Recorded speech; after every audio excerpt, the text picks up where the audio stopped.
a big part of my job is helping people see the problems more clearly so we can identify the best solutions rather than just apply quote unquote conventional wisdom, which, let's face it, George, if conventional wisdom worked, everybody would be much better off financially, and they're not. Welcome to the podcast about communication in business. I'm your host, George Torok. I'm known as the speech coach for executives because I help business leaders deliver the intended message for greater success. And we do that through one-on-one coaching as well as group training for the team. My guest today is Chad Hufford. Here's 3 facts that I think you should know about Chad. 1, he partners with Dave Ramsey as one of his SmartVestor pros. 2, he recently authored the best-selling book, Forging Financial Freedom. No wonder it's a bestseller. Who doesn't need to know that? And 3, he and his wife homeschool their 6 kids. Oh my goodness, it is 6. 6 kids in Anchorage, Alaska. So you know he comes with a different perspective on probably everything in life. Chad Hufford, welcome to Your Intended Message. George, it's a pleasure to be here. Thank you so much for giving me the opportunity to talk to you and your audience. Delighted to be talking with you. And I just think just living and growing up in Alaska has got to give you a different view of the world. Do you agree with that? Well, quite literally, it gives me a different view of the world. We're so high up on latitude that everything's different up here. But I think it's been actually really powerful for me. One of the things we talked about in previous conversations is when we try to have an intended message come across, sometimes we do have to change somebody's perspective in order to see it clearly. And I think coming from Alaska, we do automatically have such a different perspective. It lends itself to the reframing or reshaping of somebody's paradigm or perspective. And it's a wonderful place to live. It's not always easy. 35 degrees this morning on my drive into the office, but you know what? It's beautiful and it's home. And that's 35 degrees Fahrenheit. And this is still, I guess we just started the fall. Yeah. We just ended the summer. Yeah. Summer here ended a few weeks ago, I think, if we're being honest. But yeah, 35 degrees Fahrenheit. So like 1 degree, 2 degrees Celsius. It's crisp out there. But you know what? We had a huge black bear come through our yard the other day. We had a lynx outside, and where we live in Anchorage, George, is it's 300,000 people. It's a normal town. We're not out in the boonies, but we live on the very edge of Anchorage, so we get wildlife in our backyard all the time, and it's such a blessing. So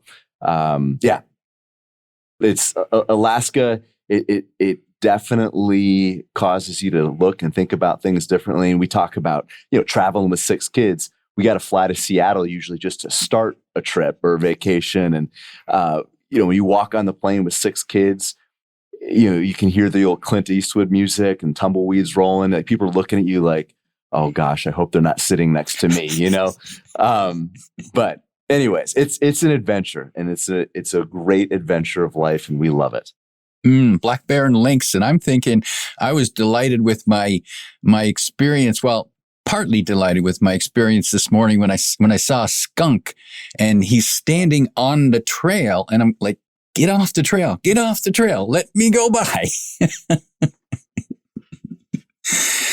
Chad, you as a financial planner, a financial advisor, you work with your clients, and you help them with probably one of the most important issues they need to deal with is how do we survive financially, especially in our retirement when we're not necessarily making income from our job.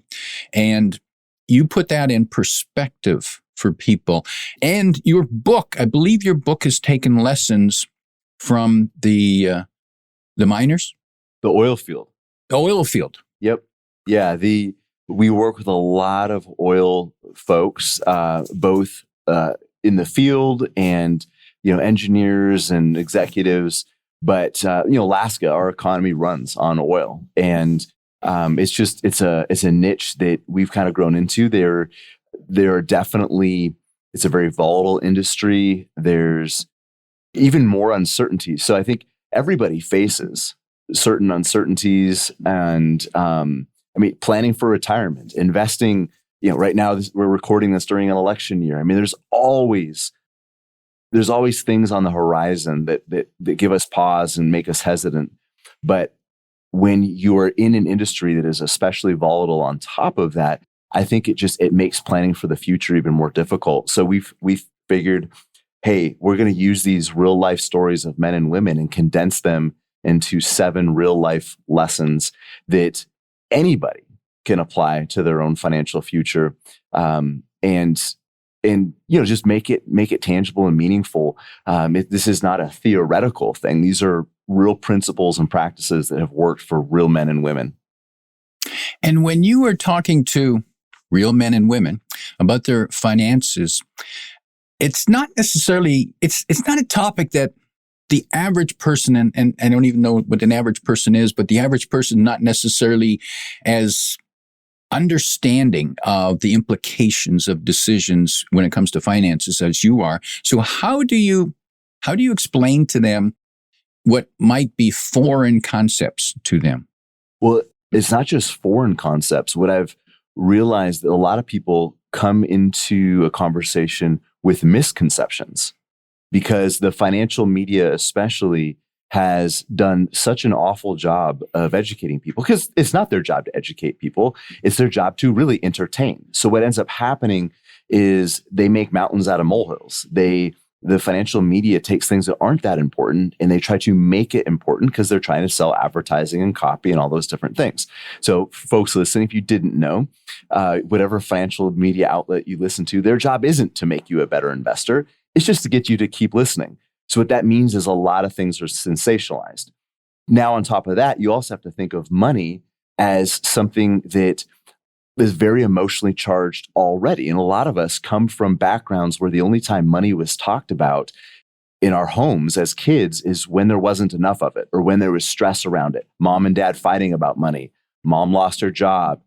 Dad spent too much money on a car or whatever, and there was stress around it. So not only do we have misconceptions coming from the media, but we also have, I think, our own emotional baggage that we often bring into those conversations. So a big part of my job is helping people see the problems more clearly so we can identify the best solutions rather than just apply quote unquote conventional wisdom, which, let's face it, George, if conventional wisdom worked, everybody would be much better off financially, and they're not. So it requires us doing something different. If we want the results that everybody else is getting, then we just do what everybody else does. But the results everybody else is getting are clearly not ideal. So we've got to be looking for a different path. And common sense isn't as common as we'd like to think it is.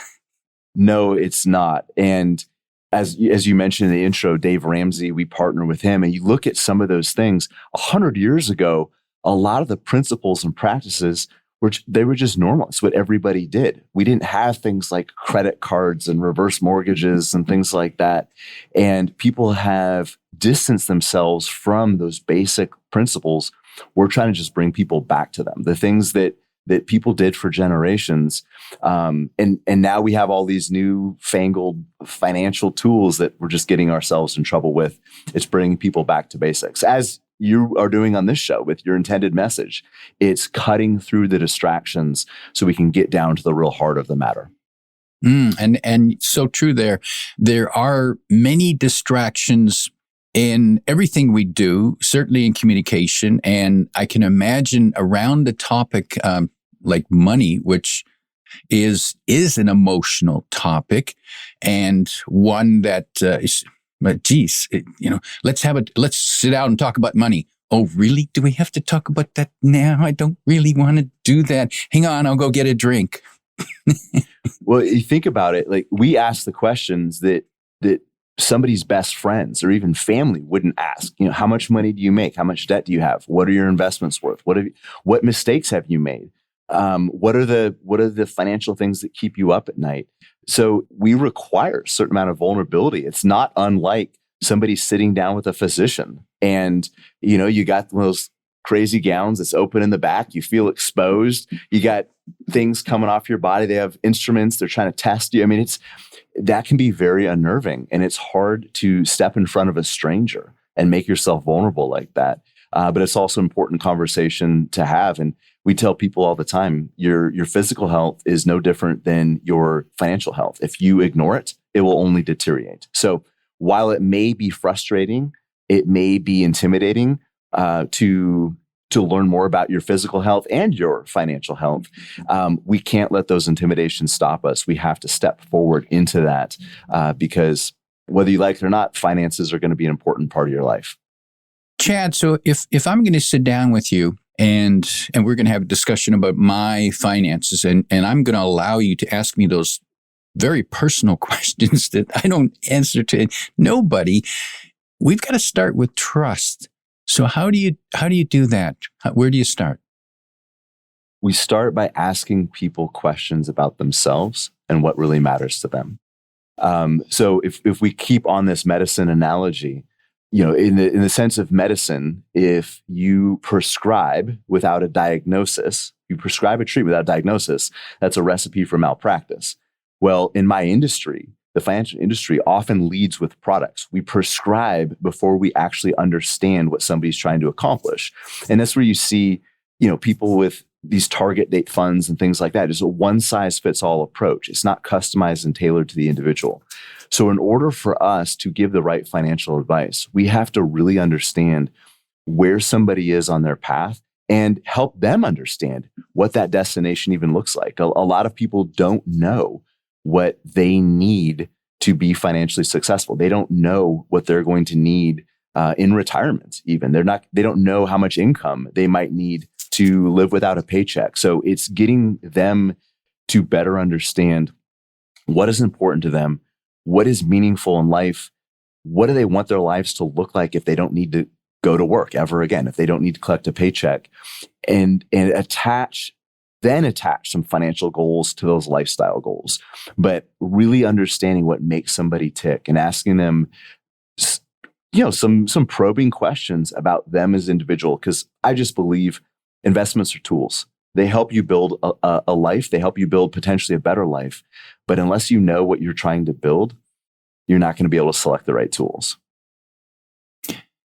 So I'm guessing, and correct me if I'm wrong, that your very first questions are not necessarily going to be about finance. They're not at all. They're usually about family, about timelines. We might ask a question like, George, at what point would you like to be at a place in your life where you don't need your paycheck anymore? Is it 5 years? Is it 6 years? If you stop working today, if you were to retire at the beginning of next month, how much income would you need showing up in your checking account to give you the freedom to not need your job? But more importantly, if you no longer went back to work, what would you want your life to look like? What would you want your house to feel like when you step into it?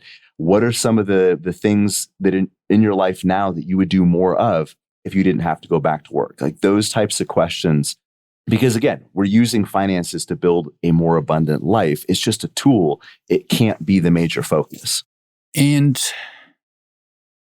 it's interesting because my experience with my dad, he grew up in the 30s when yes. Things were, when they certainly didn't have money. And he grew up in Eastern Europe, and he came here after the Second World War. And money was something that was always a prime concern for him. Even today, today that he is comfortably financially, he still is concerned about money every day, about how he spends it, and make sure that he always buys his groceries on special and stocks up. He's never got over that childhood trauma. And you must face people who have experienced some trauma in their life when it comes to money. How can they move forward? Well, what's interesting about that, George, is it's not just your trauma. If you're raised by parents who experience that trauma, and I'll just give you an example. My mom was raised by Depression era parents, and so she was raised by people that went through that. But then when she was in her teens, her parents, who again had gone through the Depression, lost everything. They had a dairy farm and a hatchery. They sold eggs to these major food manufacturers and things like that. And due to some things that happened, they lost both of those. So my mom watched her parents lose everything, and that definitely affected how we were raised. And it's very easy to have a scarcity mindset. And we grew up, my dad had a good job. We grew up middle class, maybe even upper middle class. But there's definitely a scarcity mindset to some of the areas in which we were raised. And so I think all of us have a tendency to sometimes worry more about losing our money or losing finances than what we're actually doing with them. And that's the importance, I think, of having a financial plan. We tell people, like, nobody would want to live in a house without a blueprint, or that live in a house that was built without a blueprint. But if you live a life that doesn't have a financial blueprint, there's nobody that's going to tell you you have enough, you're okay. But a plan actually shows you, like, this is what you need to do to stay on track. This is what you need to do to either get to where you want to be or to remain comfortable where you already are, for somebody maybe who's already retired. But without that, there's always this feeling like, man, if I spend this money, or if I enjoy this, if I go on this vacation, George, am I stealing from the future version of me 10 years down the road? And we do have to create a healthy balance between being present in the moment, enjoying our current circumstances, but still preparing and sometimes even sacrificing for the future version of ourselves. But it's really easy to get those out of kilter where we do one more than the other. We over-focus on the moment, or we over-focus on the future. It has to be done in balance. Chad, when you're talking with people, I understand that you are, in order to reach them and explain the concepts of money, you use the technique of telling analogies, finding analogies that people can relate to. Can you give us an example of an analogy that you've used? Well, I've used a couple already, I think. Yes, talking you about have. The physician. Well, let me ask you a question. Mm-hmm. When you open your own personal investing statements, what is the first number that you look at? What's the first thing you look at when you open your statement, whether it's online or in? How much is there right now? What's the total? How much have I got today? So what that is the principle. It's the value of all your investments today if you sold them. So let's pretend you're not an investor, you're a farmer. That would be like a farmer waking up every morning and checking on the value of his trees. How much are his trees worth if he sold them all today? But financial independence is not a principal problem. It's an income issue. So what we need to think about as investors is not how much our principal is worth every single day. How much are our trees worth if I chopped them all down and sold them? But rather, how much income can they produce over my lifetime? It's a much different issue. So what that means is we need to be able to ignore the temporary volatility, the temporary changing of principal. That's what everybody focuses on. I mean, you're not alone. I mean, that's the first thing I look at. But it's a lot less important than people realize, because financial independence doesn't come from the temporary value of your principal. It comes from lifetime income. So one of the things we have to do is shift people's thought patterns. And we do that through metaphor and analogy, because whether you're a mechanic or you're an engineer, there's something that's called the curse of knowledge, where when you're in your industry, you know things at such a high level and you're talking about it, and you're missing other people's, their knowledge base or their perspective, because they just don't have that. So it's not necessarily even just a dumbing down, but it's phrasing in a way that other people connect to what you're saying. But in the case of money, it also shifts a perspective, because somebody might come into my office thinking that, well, the principal value, that's the most important thing. I have to conserve that. I need to make sure that stays stable. We've got to think of the problem differently. And sometimes that requires a complete shift in how they view the issue. And I just think metaphors and analogies are a great way to do that. That's how I make sure I get my intended message across, because the language that I might think in this is not necessarily the language that they might think in that. So what we do is we it's almost like finding a neutral ground. Like, okay, neither of us are farmers, but we're not going to talk about the investments from a super intellectual. We're talking about a Sharpe's ratio and earnings ratio, and all these different things that nobody really cares about, because what they really want to know, George, is, am I going to be okay? So we pick a neutral ground and we talk about a hypothetical farmer. And it allows us both to talk about the financial problem in a different realm that they might not have experienced or thought about before. Should we pay attention to or get upset about interest rates? Well, so this is going to be much broader than just finances, George, but we need to focus on what we can control. And my industry does a great job of getting people to focus on all the things that they can't control. We focus on interest rates. We focus on inflation. We focus on election cycles. We focus on the economy. We focus on market fluctuations. We can't control any of those things. We can't control the stuff that's going on in the Middle East right now. We can't control the cost of gas or eggs or groceries. Do they affect our life? Absolutely. But whether it's communicating with an individual, whether it's planning for our finances, we have to focus on the elements of our life that we do have influence over, and making sure we control those variables. Because the problem, George, is so often we focus on what we can't control and we miss the things that we can control. And again, that's far beyond just finances. I think that's in every area of our life. So the short answer is we can get upset, but it's not going to change the interest rate. So it's, what do you need to adjust in your life to make up for that? Maybe that's paying off debt at a more aggressive rate. Maybe that's saving for a bigger down payment, so your mortgage with the higher interest rate is going to be smaller. I don't know. But whenever something changes in the outside world out there that affects me, I think affects me negatively, I need to look at what can I do to my behaviors and habits to account for that adjustment. Otherwise, we end up just, it's like being a farmer mad at the weather. Can't do anything about it, but you can prepare for it. Interesting. And while you're talking there, an analogy came to me of my own where I can relate about worrying about what you can't control versus what you can control. And in my case, I ride a motorcycle. I'm a weekend motorcycle rider. And when I go out there, I know that I can't control everyone else on the road. However, I have to be aware of what's happening on the road, and I can control myself. I can control what I do with my bike, what I can do to position myself on the road so that I'm better seen, to avoid putting myself in a tight spot where I can't get out if something goes wrong, and to anticipate what people might be doing. So there's all these actions that I can control that I'm responsible for. And then when I get home, then I rant about the idiot that almost killed me, but not when I'm on the bike. Well, and to your point, it's a balance of awareness and focus. You're aware of what's going on around you, but let's just say that, there's a piece of debris in the road. You can't control that.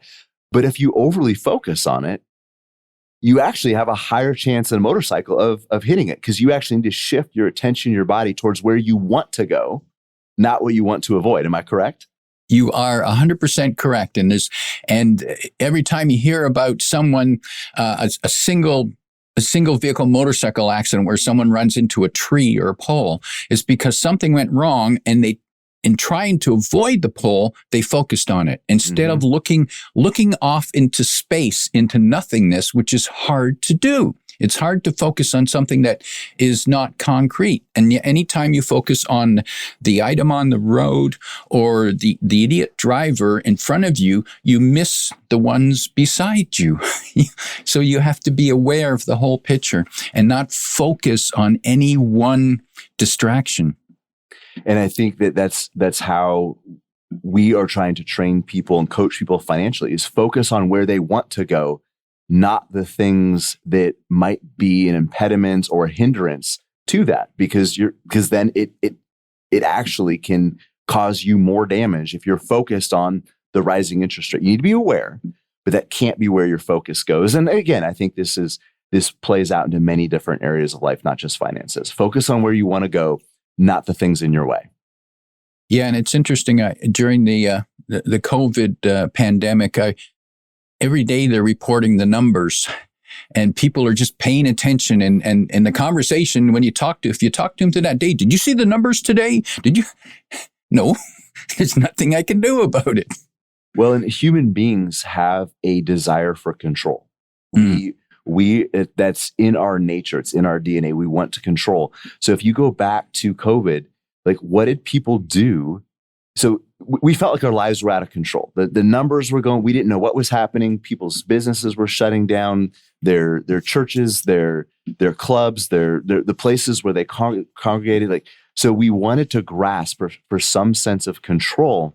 And what did we end up doing? We went out and we bought like a year's supply of toilet paper, because we felt like that was some way to scratch and claw and grab back some of that control. But it didn't really help the situation. And I think as individuals, whether it's trying to get our intended message across to a client or a spouse or just somebody important in your life, whether you're running a business, whether you're trying to get in shape, whether you're trying to prepare for the future, it's making sure that your control is on the correct things, and that you have, that you're leveraging the variables in your life that you have influence over.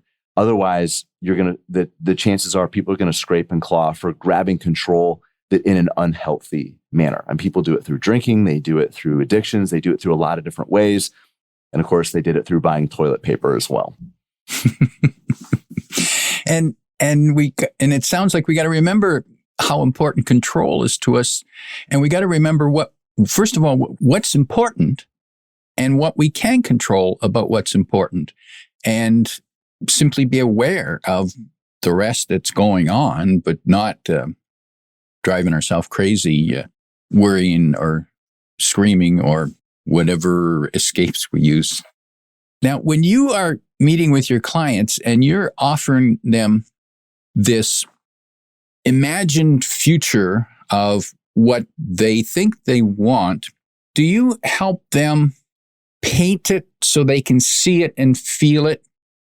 Or do they already feel it? It's a good question, and it's a little bit of both. Sometimes people are so focused on what they're retiring from that they've never thought about what they're retiring to. Like, maybe we already mentioned this, a lot of oil field workers.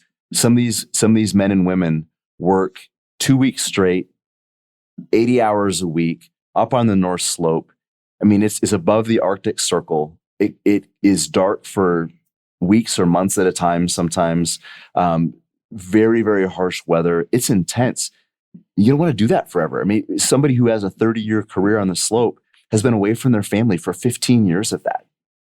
I mean, you think about that in context of somebody's life. You miss a lot of birthdays, a lot of anniversaries, a lot of t-ball games and basketball games, a lot of recitals. And that can add a lot of stress. We work with a lot of law enforcement officers, a lot of EMTs, a lot of firefighters. You see a lot of things that the average public doesn't have to see on a daily basis. That takes its toll. So sometimes financial independence can almost feel like we're fleeing from something. We're running away from a career. We want financial independence to be a pursuit. You're pursuing meaningful purpose, not running away from a career. But if you have a career that's very stressful, or if maybe money has just been a kind of a scarcity thing in your life, the tendency is to focus on what you're leaving, not on what you are chasing. And So a lot of people need to have that perspective shifted and really focus on, well, okay, we realize you don't want to work at your job forever, but what do you want to do? If you didn't have to punch the clock anymore, what would your life look like? Some people have never really thought of that. They just know they don't want to have to go back to that job much longer or any longer. I sometimes ask people, like, when would you like to have a job optional lifestyle? When would you like to be in a position where you don't need your paycheck? Yesterday. I want to be done. I wouldn't go back to work on Monday if they, okay, all right.